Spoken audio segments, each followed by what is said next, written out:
How we do this, we are the truest. Got these fangs super sharp, your shit toothless. Cold-hearted, yeah we ruthless. All the ghouls in the cut, let's get ghoulish. In the graveyard, acting foolish. Finna dance with the devil to no music. Cold-hearted, yeah we ruthless. All the ghouls in the cut, let's get ghoulish.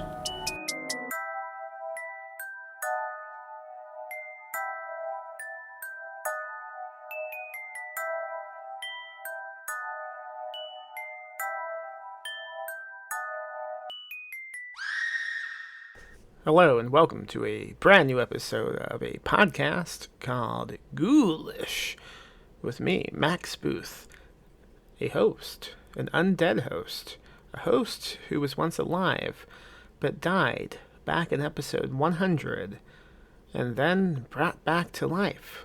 So now I'm undead.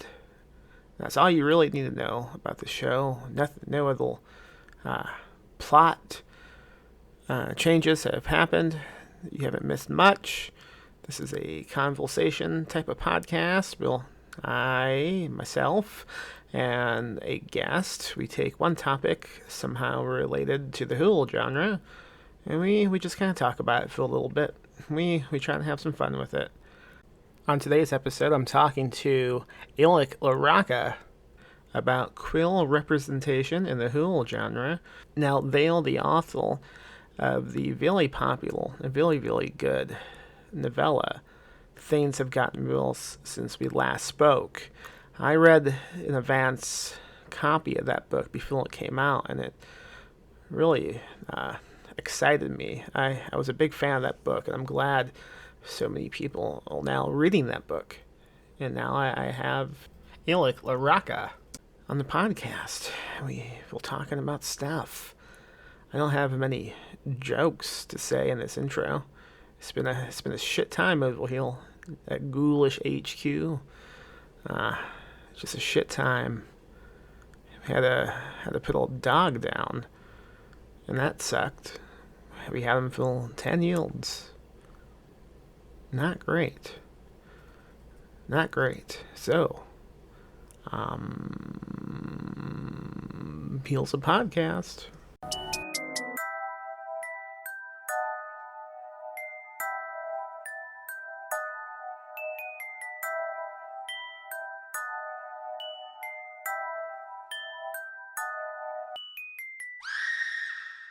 Thank you so much for having me. I really appreciate it. I'm so honored to be here, and I love Ghoulish, and I think the world of you as a writer and as a person, Max. So I'm really excited to be here. Oh, well, thank you. No one's ever said they liked me on the podcast before, and also in real life. So this is this is great. I did such a good thing inviting you on. Oh wow! You made the right choice. When I asked you to come on this podcast, I said, pick what topic you think would be great to talk about for a half hour or so, and you suggested we have a conversation about quill representation. So I just wanted to know, what your thoughts on that was to begin the episode. Yeah, just on queer representation in general, in horror. I think we're in a really great place right now as far as queer stories and queer narratives being told in genre fiction. I mean, you've got amazing writers like Haley Piper. I just actually got her debut novel in the mail the other day, Queen of Teeth. Yeah, how is it? I got a copy as well. I'm about to begin reading it. I'm so excited to read it. I love Haley. She's been so kind to me throughout the entire journey that I've been on for Things Have Gotten Worse Since We Last Spoke, which kind of just blew up unexpectedly. And she's just been in my corner and cheering me on. And, I just think the world of her too. So, but I mean, we've got great writers like her and, countless others that are just doing amazing work within the genre, telling queer narratives. But, I think there's a lot that we can do going forward. I think there's a lot of more stories we can tell, and just further exploration of queer characters in these genre spaces. Um, I'm really interested in telling queer stories and telling them through a queer lens, through my like unique perspective. Um, so I think right now is a great time for queer literature in horror fiction and just like speculative fiction in general. Um, and then, I mean, we've also got like amazing films coming out. Like, I had the honor of going to Tribeca to see your film come out, Max, and that was also just such an amazing queer storyline within We Need to Do Something, and just so expertly done, and really like that film is honestly one of my top picks of the year. Oh With wow, like, thank you. yeah, that's like up there with Saint Maud for me. That film. Saint Um, Maud, my God, what a movie. yeah, it just like blew me away, that film Saint Maud, but also We Need to Do Something blew me away, and I was just so touched by the queer rep in that story, and I just think that it's a great it's a great arena to be writing in, and I feel very honored that I am able to write in this space as well, and I think I'm a broken record on it about it like on Twitter, but I'm just so excited to see more queer stories in the genre.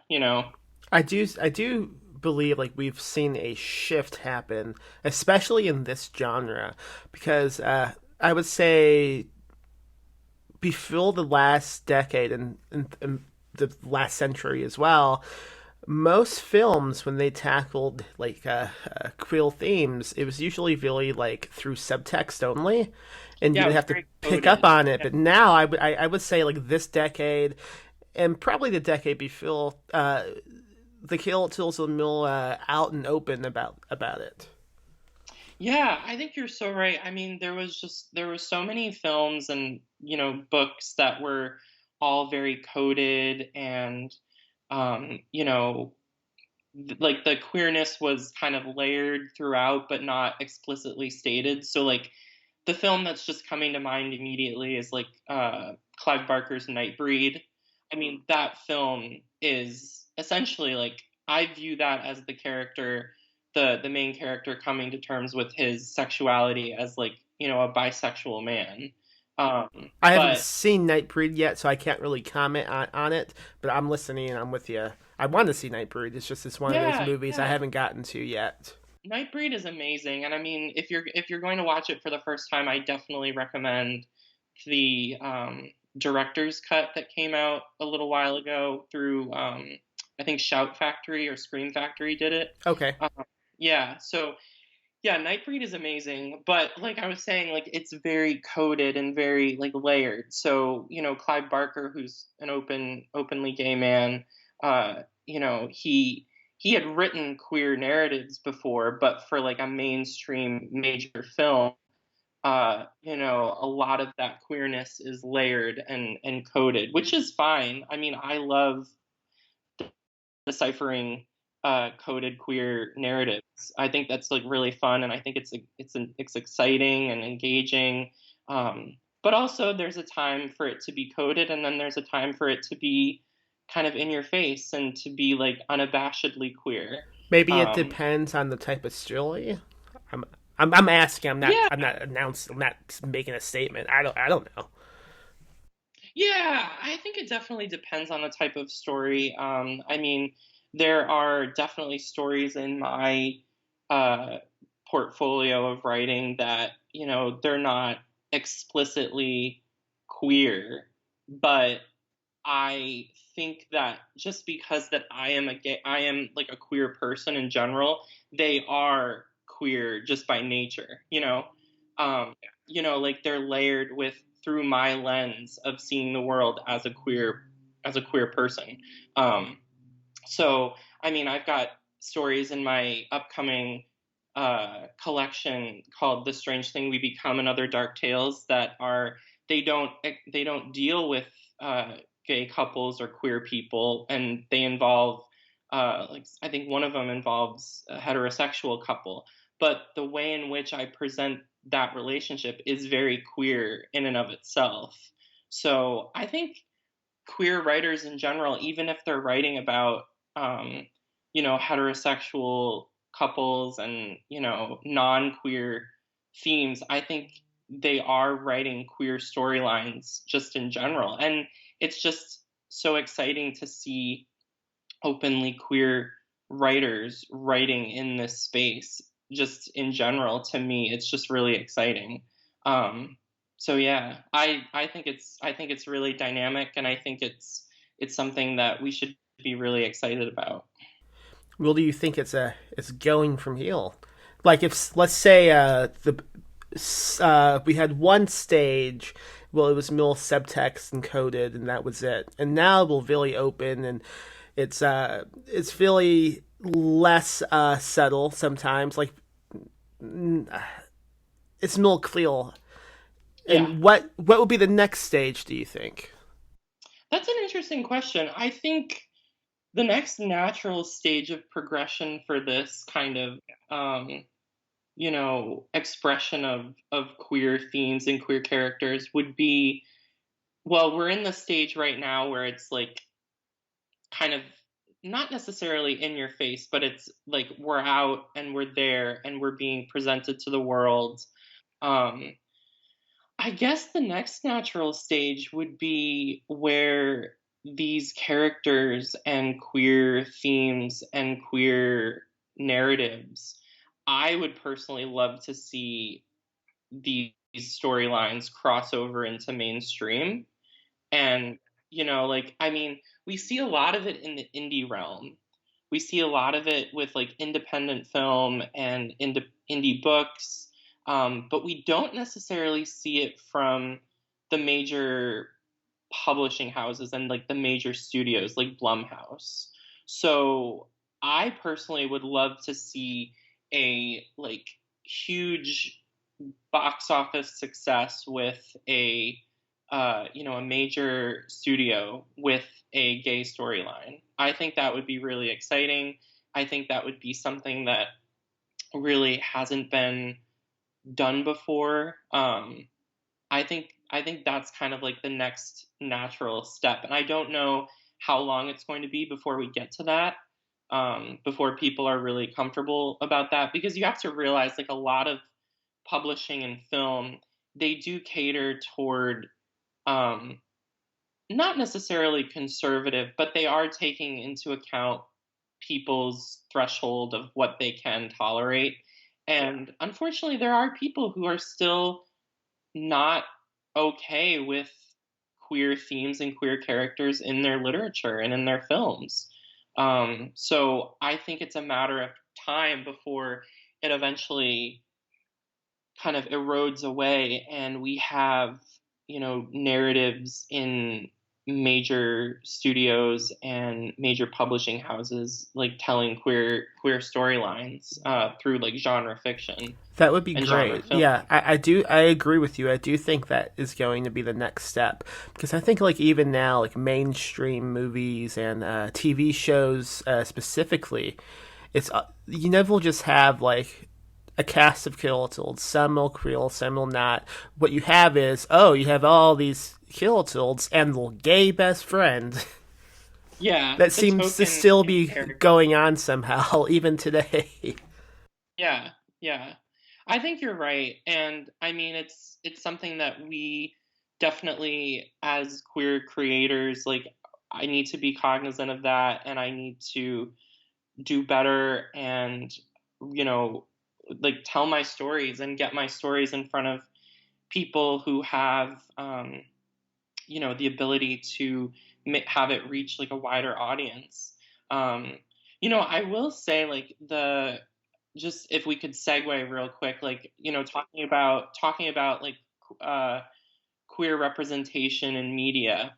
But there's also like the reactions of queer characters in media from readers and reviewers and film goers. um Specifically, like, their interpretation of like negative representation of queer characters in media, and especially in horror. And that's something that I've kind of been dealing with a little bit with Things have gotten worse since we last spoke. Just in general, with some people saying that it's a negative representation of queer women, and it's a negative representation of the BDSM community. And a lot of the times, like, I have to sit back and wonder because, you know, the my purpose for writing the book was never to make like a commentary on queer women or the BDSM community in general. Like, I was just telling a story. I was just telling a story of what I wanted to tell, something that I thought was interesting, something that I thought was engaging and fresh. But it's interesting to see so many people's reactions to the piece say that, oh, well, this is a negative. This puts queer women in like a negative light because horrible things happen to them and they do horrible things to each other. And it's funny because it's like, this is a horror book, right? Like, like horrible things are going to happen, and like people are going to do horrible things. And I think there are so many people who want to just present queer people as like saints or as angels completely. And I think like doing that is a huge disservice because we need like the full spectrum of the queer experience. I mean, there are amazing, like wonderful people who are queer, just like there are horrible people that are queer that are manipulative and, just awful human beings. And it's because queer people are human beings. They're capable of being complex. And I think to discredit a book because it presents queer people in such a way where they are in turn the villain, I think that is a huge disservice to us moving forward and sharing our stories with the world, because we need to demonstrate how we are complex creatures. We're not just one note. We're not just perfect. You know what I mean? Yeah, Like, absolutely. that's really what I'm seeing a lot with like the reactions for Things Have Gotten Worse. And I don't know if you dealt with any of that with We Need to Do Something with any of I haven't like looked at the reviews or anything, but I mean, when you put that book out, did you receive any comments with people saying like, "Oh, well, you're presenting them as, this is spoiler territory, but like, oh, you're presenting them as like witches," or, did you receive any backlash for that? So I haven't received any backlash. Well, we need to do something. I received a few negative reviews on a different book of mine called Touch the Night, and to spoil it slightly, the villains in that book are humans who have been possessed by demons from a different reality, and like the head honcho, the demon who's in charge, the body that it possessed was that of a gay man, and I received one of the fucking strangest reviews of my life about that book. Wow. It was a long review praising how much this person loved the book until it was revealed that the body that was possessed was that of a gay man, and it pissed the reader off so much. And I was called a homophobic. I was called like just an asshole. And it's like, why would you have to make the gay man the villain? And I found that so odd because I mean, anyone could be a villain. That shouldn't matter. Exactly. But That's also, if you had yeah. read the book, he was possessed. Right. It Yeah. I hate that type of reaction because I did read a lot of reviews for your great novella, I should say. I love that novella, you know that. But I read Thank some you. of the reviews, and sometimes they make me want to just give up writing because it's so obvious that, like, people read books differently than I read books. It's Yeah. almost like they read books looking for flaws so they can post about it and get mad. I don't know. Yeah. Like when I I read a book, I'm looking to enjoy something, but it seems mhm. like so many people just looking to find a reason to get mad about. Yeah, and there are people that, I mean, I just want to preface this by saying like I love reviewers. I think the world of reviewers. I wouldn't have anything of what I have now without the help of reviewers. Some of these people though, like on the internet, and I hesitate to even call them reviewers because some of their, opinions are just like so they're entitled to their opinions, but they're just so like not well informed, and they're coming at you with like what they think, like they do a lot of like what's the word? They kind of come at you with these like assumptions about you as as a person, and Yes. they kind of just like assume why you wrote the book, and they assume about kind of you as just a human being in general. And I feel like, you know, really excellent reviewers, and like I've had the pleasure of interacting with countless amazing, amazing reviewers. They don't really do that. They don't like insert themselves in the review, and they don't make assumptions about the author in the review. Um, but like specifically for Things Have Gotten Worse, it struck me as very odd with some of the reviews in that, they were just saying that it's a bad representation of queer people in general. And it's like, I'm not saying that all queer people are like this. I'm not saying that all queer women, are capable of going on a chat room and, being, coerced into a sub-dom relationship and, forced to eat raw meat and contract a tapeworm. Like, I'm not That is something you always say. that, you know what? You're right. You're right. Stop there. But I'm just saying, like, I'm not saying that with the Yeah. book, Yeah. and I think the people that have read the book and loved it and reacted positively to it, I think they kind of take themselves out of the experience in general. I think that they kind of look at the book objectively and see that it's just a story that I'm telling. And yes, the two people that are featured in the book, they're not great people. They both are flawed, and they're very, very flawed. But that's how we are as human beings. Like, how else do you want me to write a character? Like I'm trying to write queer people authentically, and this book does not speak for the entire queer experience. A lot of readers like think that this book is just like um the spokesperson for like queer women in general, and it's not. Like, the book it's just a book. No book should be that. Yeah. That would be nuts. If you read a book, it's like, so that's what those people will like. Interesting. No, every book should be about somebody specific. Right. Yeah. Uh, Can you imagine like some of these Goodreads reviews reading the sluts? no.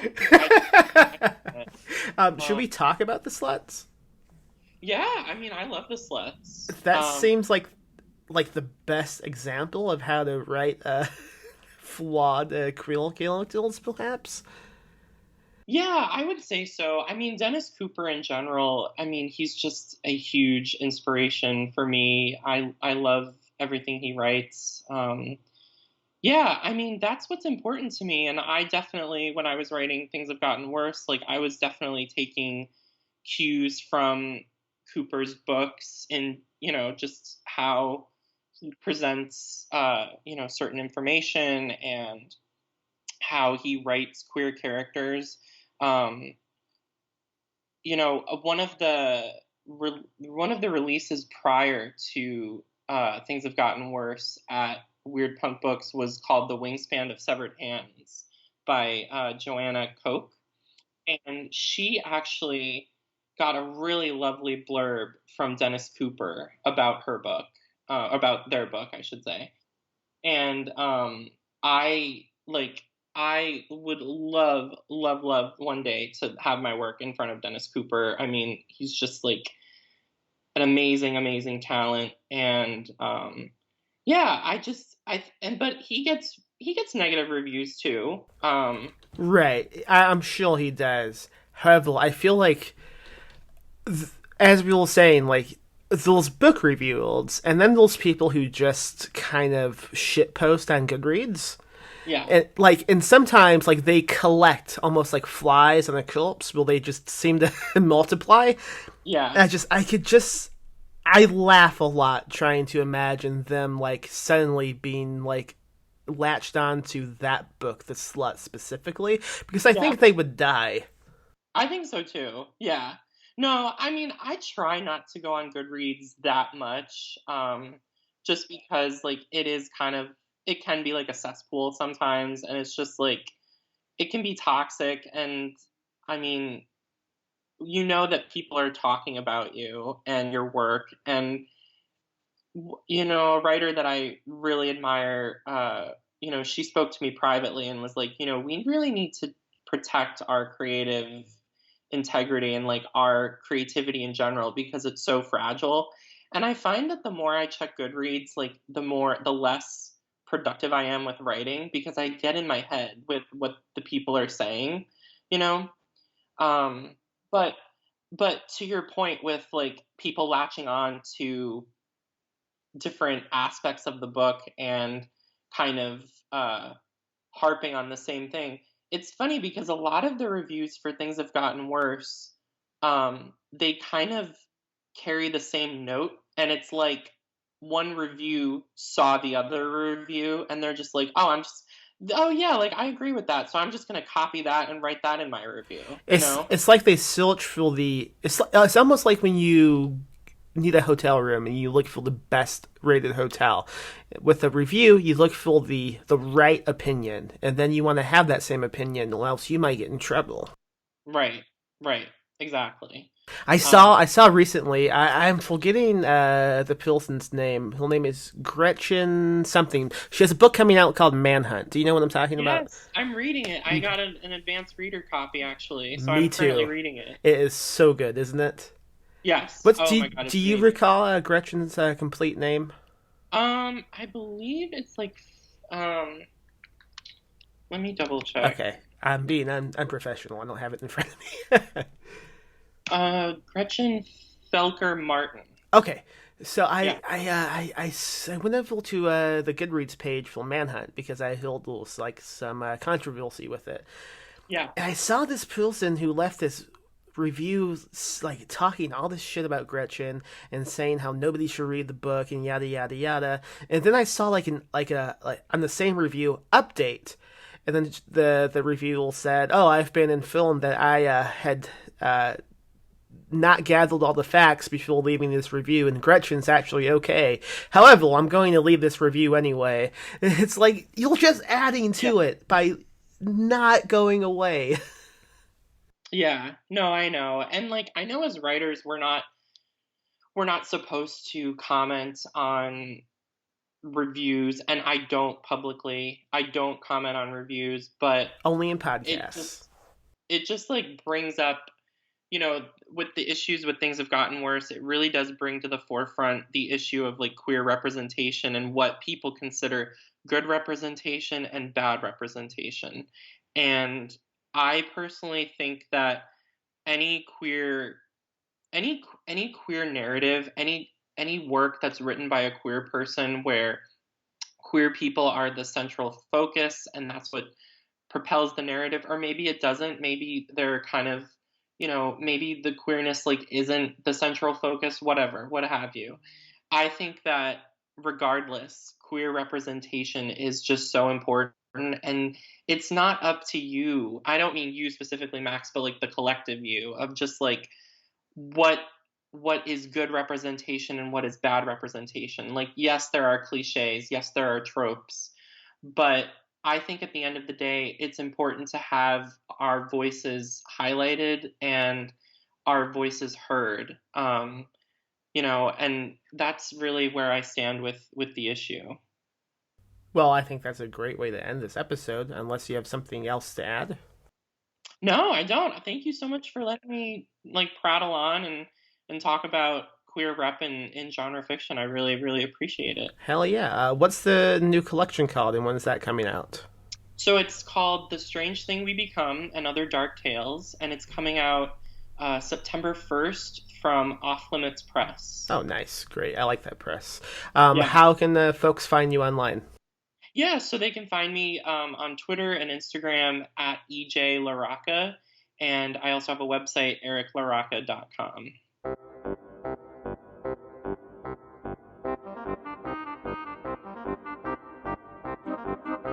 And that was LaRocca talking about queer representation in the whole genre.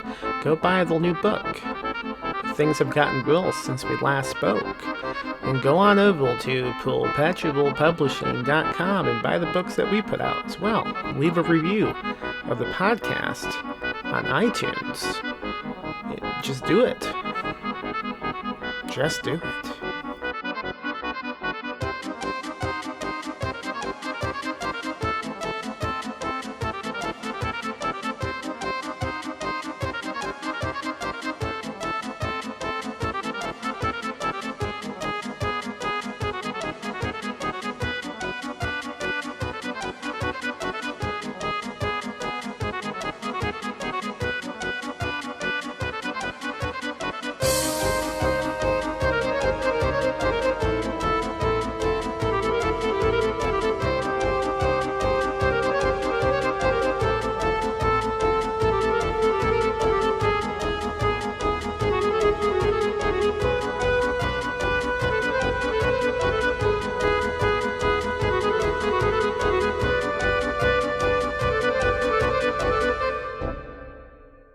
Live spooky, die spooky.